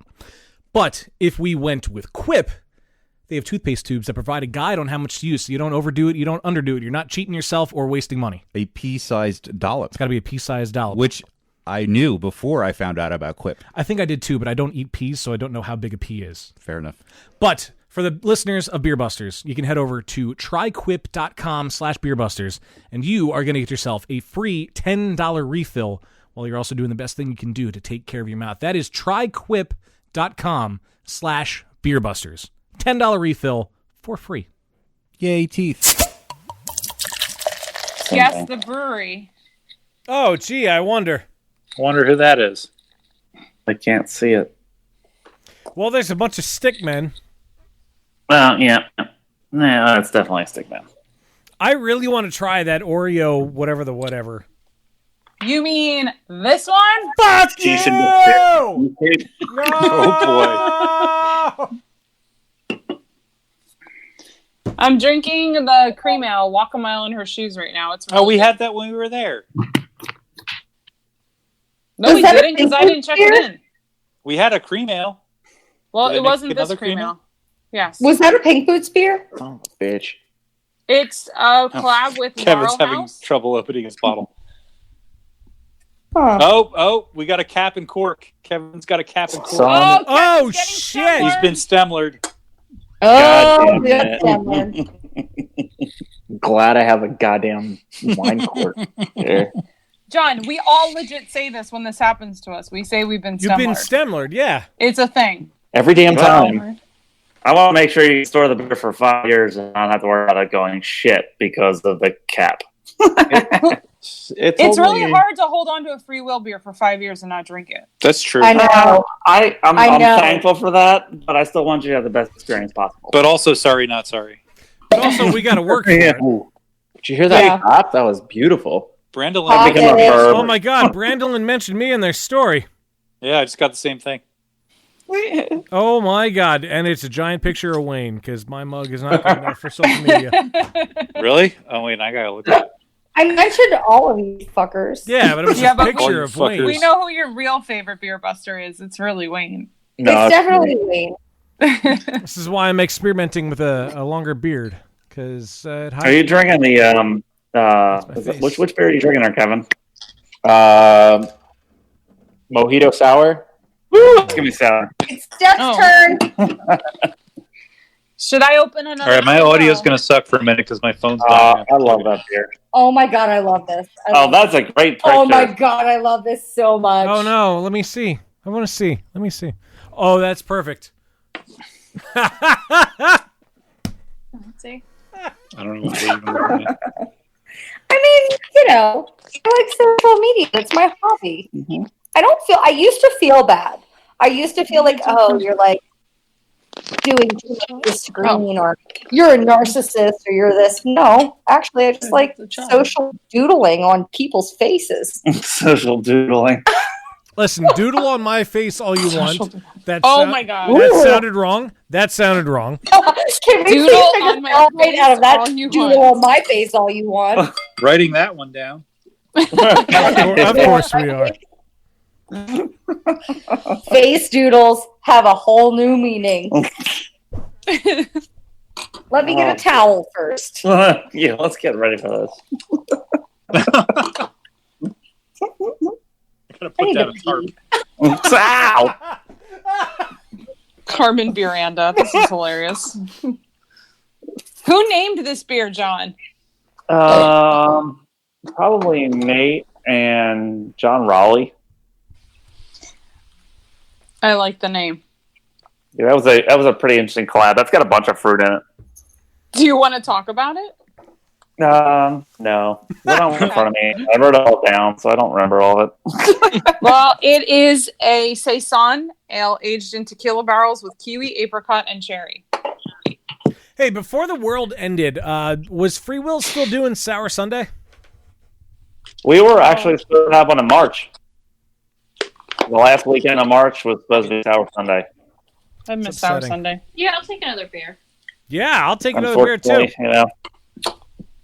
The world ended, so we had to move it to 2022.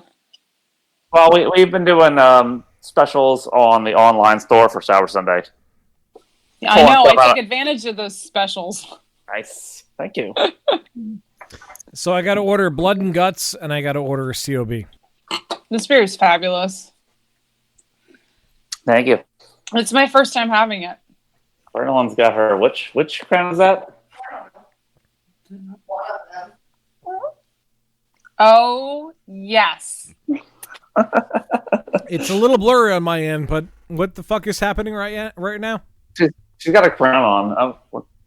I feel underdressed right now. She's got the crown on. She's getting a fashion shawl. What is it? Fashion shawl. It's not just a shawl. It's a fashion shawl. Yeah, she's chilly. This could be a shitty idea, but fuck it. I'm all in on it. If she's got her fashion shawl on and a crown, we should all take a second and go put on our fanciest clothing and come back to this podcast. I ain't got time for that. Yeah, that's a lot of work. It sounds like you're getting a hard no on that. God damn it. All right. Well, next. She put on a hood sweatshirt. Limbo. Next Beer Busters podcast can be the Fancy Beer Busters podcast. Fancy gowns. Wait, did Brandon put a tiara prom on? attire. Fabulous. Wow.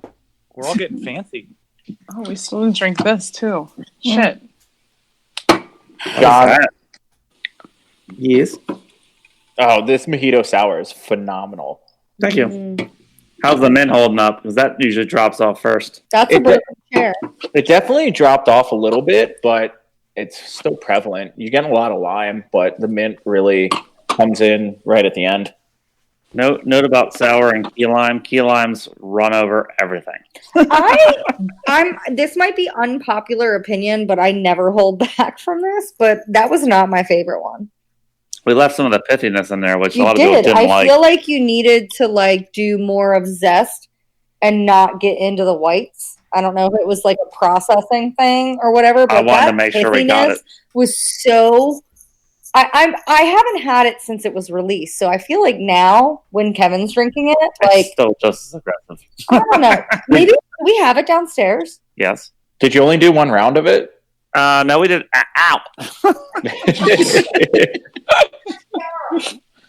The key lime. So the first time we did key limes, you understand how much fruit you put into a sour to get the right character. key limes were so low on the necessity side, we didn't understand it. So I did 500 pounds of key limes into 15 barrels, which I thought was right. We quartered them and shoved them in there. And then in 2 weeks' time, they were so incredibly intense that we had to take them off the key limes. And it was so key limey, it made your face, you swallowed your face. So we diluted it 4-1 the first year. Then we used the same key lime sour for the next year and did it 3-1, and it was still super, super limey. So we learned that we only needed about 50 pounds of key limes, which is like not that much in 15 barrels after that. But we always wanted to do quartered key limes because I wanted the pithiness, because people thought if it was just straight lime and no pith, it was fake. What the fuck? Yeah. Oh my God. Why is Dan wearing a suit? What? Why isn't Dan wearing a suit? This should be everyday attire. Dan's my favorite. Oh! Fuck! No, second to this guy. Obviously, that goes without saying. I am Jess's least favorite beer buster. You really dug yourself a fucking hole now. That fucking hurts. Jesus. I just said you're my girl crush. I know, but I know Dan's wearing pajamas. Dan's getting his life together and has a fucking tie on. Wayne survived Who just said Corona? Dan's wearing pajama pants? The fuck? Oh no, here we Was go. that Dana? Dana, was that you? Oh, he's definitely wearing pajamas. You were. Oh, hold on. Who's got pants on? You are absolutely He's wearing right. pajama pants. Look, see? Feel like I should go put my prom dress on I'm right wearing now. I'm wearing real pants. Do you still have your prom dress? I do still have my prom dress. You go put it on. That involves me getting up. Oh shit. She ain't wrong. It probably fits too. This is getting me ready for my when I take over the Late Show for Stephen Colbert. Wow. Thank God. Should we move on to last call now? End this shit? I feel like we've reached that point. Is Dan doing stand-up? We probably should. I think Brian went downstairs to get a lime-based sour beer, possibly. Well, we've got to wait for her before we end this. She might not come back. Yeah, that's fine. My phone. Oh, here she Oh comes. Lord! My phone's at 7%. I'm gonna get another beer too. You want to kick in Need here? some juice. Take over this. That's why it's plugged in. Now that I climbed like 4 flights of stairs. How's your cardio for the? Is that how many the hour? flights of stairs there are in Percy? I mean, see, and you our house, yeah. Is that I ollie? moved That's an ollie. so much shit today. So I found these. oh shit! Oh. Oh boy. Book face See, I troll, think because this- there was a time in which that was an appropriate name. And Ollie. Award-winning Ollie. Award-winning Ollie. Award, like This World is Beer the Cup worst winning part Oh, about bad. Corona get it. Didn't Ollie get some Fobab? We have to watch Yeah, people drink Ollie these got beers. Fobab and a silver at the World Beer Cup. And GABF. Goddamn. Damn it, John. All right, You're well- I mean, not that awards are everything, but I will give credit where credit's due. So before we decide to end this and go into last call, especially since John is away from the microphone right now, Brandolyn, where can people find more information on Haymaker? At haymakermead.com and also on our Instagram, haymaker_mead, and then on Facebook at Haymaker Mead. Wonderful. So, so we do a lot of things. And also you can find us on the shelves at Wegmans and Whole Foods. Just call and get a local stock check given the circumstances. And keep your eyes and ears posted for a future episode of Beer Busters at Haymaker, correct? We would love that. That would be awesome. Let's do it when the world opens back up. Abso-fucking-lutely. We have so many cool things that I think you guys would really appreciate. Like Adam's doing some really cool fermentations. I'm in. I'm absolutely in. And for those of the people out there who would like to find Free Will that have not already done so, John, where can they find Free Will? www.freewillbrewing.com. Of course, you'd give the fucking website first, you old man. Now, Free Will Brewing on Instagram and Facebook, easily sourced. I don't think we have anything besides that. Okay. No Snap Chisel. No. I'm sorry. No. What now? Snap Chisel. I why thought would that's you? what Ness All said. of these consumers Holy are shit. below the age of consent for alcohol. That's not true anymore. Snap. All Chisel. your Snap Chisel. no What Snap camera? Chisel. There's no free will Twitch yet. Come on. Well, we have Twitch. Oh, Twitch. Is that a thing? Oh, that's the video game thing. No, that's a Switch. No, he's half right. He's half right. People play John on the nailed it. Switch, And but there's some stuff besides PC people gamers playing use video games on Twitch Twitch, to by the way. broadcast Yes. themselves See? playing their See? video games. Yes. You did not know that. Yes, I did. That they broadcast themselves on video games on it. Yes. I will give him the benefit of the doubt. I believe that he knew that. I think John nailed it. I did. Good job. Thanks. What is happening here? Kevin Yeah, Keller. teen and preteen boys, and they know what Twitch is, and I listen I mean, that's true. occasionally. I get it in. Kevin Keller, if you were to, on the count of three, say, here's a social media to follow one of my ventures. 1, 2, 3, go. You fail. Twitch.tv/ Trogdor the Burninator. I can't tell if he just. I don't know what the fuck's going on right I can't now. tell if he just froze or if like. Let me see us. Oh, we can't make us big Social screen. media, Instagram, Evil Genius Beer is my full-time gig. Side project, Prototype Brewery. Let's screenshot everyone else. Instagram, Facebook, find it on there. Good luck. This is hard. Yes, and remember, the Prototype Invitational has been rescheduled to August 29th. Obviously, pending the Canadian border and a Weezer tour. Yeah, both the Canadian border and the Weezer tour are getting canceled, so come on out to Prototype Brewery. The shitty thing is, you're probably right. I probably won't be able to go to Canada, and I won't be able to see Weezer that day. So, fuck my life.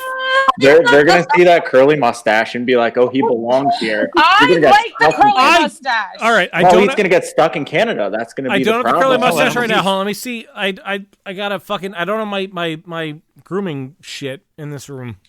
Well, you're gonna end up using maple syrup to start curling it, and you're gonna belong there. It makes you look sophisticated. Thank you. It was kind of a joke at first, and I was like, yeah, shit, it works, right? Anyway. It's cute. Thank you. I love it. I appreciate it. Love it. I also kind of like wearing a suit for this shit. I might do this for the rest of the quarantine. I'm not going to lie. I almost wore a sequin cocktail dress to this podcast, but I just thought that might be too extra. But that's really what I wanted to wear. I feel like I missed out. Next week, we're doing that, right? Usually, at Little Big Beer Fest, we turn it up with the outfits. Mm-hmm. I been tomorrow. I got a notification on my computer today that it was supposed to be tomorrow for Little Big Beer Fest, and I was so sad when it popped up. Beer Busters, So get dressed up for no reason and talk to each other. Beer Busters Prom We should. 2020. Beer Busters Prom, I would Beer come. Busters Prom. I love it. Oh my god. You invite all the people. Literally just like all the guests that we love. Well, you guys love because we is It'll not. be a hot fucking mess. If I'm invited, I'll have a sequin dress that I think is perfect. Also, I have that crazy vintage mermaid dress I bought. What? Obviously, absolutely. Oh my god, we got to do an Enchantment Under the Sea. Enchantment Under the Sea, Beer Busters Prom. So you guys are please tell clearly, me she's going to change. obviously going to be there. Please. You know who else needs to be there? Oh my god, that's the wardrobe Ursula. right there. Brooks, he needs to be there, and his wife. Flotsam and Jetsam. Oh my god. Yeah, This is they're the dirty best here. podcast ever. Jesus Christ. She's changing. Costume change. I can't really get that fancy. I can put on a suit top. I can put on a shirt. Do it. Pants. Do it. About it. Just do a suit top right now. I'm wearing my Dancing Gnome shirt right now. You're what now? Dancing Gnome. Dancing Gnome. Dan doesn't okay. get out of Philly, so he doesn't know what that is. I heard Dancing Man, and I thought it was like a shitty version of Burning Man. It's Is this brewery, turning Dan. You don't know that. What are It's you a brewery. wearing? The Pennsylvania version. Who are you wearing? Oh my God! Whoa, what just happened? I want it. It's a mermaid dress. It's a mermaid dress. It's gorgeous. It's Let me iridescent. see. I can't because I pushed the couch too close to everything. Just throw the couch out the window and call it a day. Hold on. I'm unplugging the headphones first. More or less. All right, we can all see Brandolin now. Yes. I would like to thank Brandolin Oh, for being the hey only now. other person who has thought to dress classy for this girl. episode. Oh my god. Oh, I want it. I got this at a vintage store. I think it was handmade. Like it looks like a mermaid. I got it for a Halloween costume that I never got to use. That's perfect. But the butt looks like a mermaid tail. I mean, isn't that what we all want? It's got a butt. Beautiful. First and foremost, what is happening right now? It's better if we don't ask questions. This is Brandolin's punishment. It's starting. It's not a punishment. She is willingly doing this. Dan, stop. Unfortunately, my friends, No, we still have to do their This shit. brings us to the end of another And episode. of of Beer Busters God podcast. damn it, Did fine. we fail Button. our last call? There's Cue the music. there's the button. My iPad fell over. The fucking one shit. that's got the fucking Damn, ball on it. fucked up. I can't hear I'm the already music. drinking my last call beer. Did I fail the last No, call? not yet. No, It's not This- happened yet. this has been a whole This has thing. been so great. Thank It's you so all right. much So for here's the being thing. here. It's been Steph amazing. Hefner. Kevin Keller, John Stemlin, Brandolin Armstrong. We love you all. Thank you so much for taking time in the apocalypse to be with us. Steph, go fuck ourselves. You are three of our favorite people in the adult beverage industry, and we thank you so much. I'm Dan Baker, joined by my co-host and brewologist, I already said my name. and the Demented and Fermented. Wayne Baker. The music ended, squids. I don't fucking care. Fuck.